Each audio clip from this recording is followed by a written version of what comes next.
देखो ये बढ़िया स्टूडियो बा। स्टूडियो पे जाके पहले मालिक के प्रणाम कर लो बा। ठीक है। ओकरा बाद कह दे बा कि हमरा के बढ़िया से ध्यान देतन हीरो रो बना दी हमरा के। अच्छा के बा अरे कौन सा लाग रे ठकठका होता है देख तो कौन है रे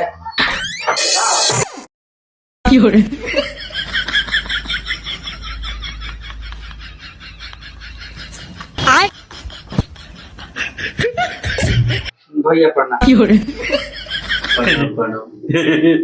का रे भैया गाना गावे के बा। ये तो हई जगह तो ये मुंह का डिजाइन देखना भैया बड़ी खुशी होता देख के। खुशी होता है कि अरे हम हुआ तू मती हो। कौन गा रहा है ये लड़का मॉडल का गाना हो न्यू वर्जन हो। अच्छा सब लोगों लगी मारे गोवा में अरे रोली कौन नहीं ना गाना गाना देख तू ना ना कोनो दिखा पाना पदी भागा हो ये सब ना कर रहा की बड़ी खुशी करेगा कि अरे हम हुआ तू मती हो कि घर महारानी हो जा।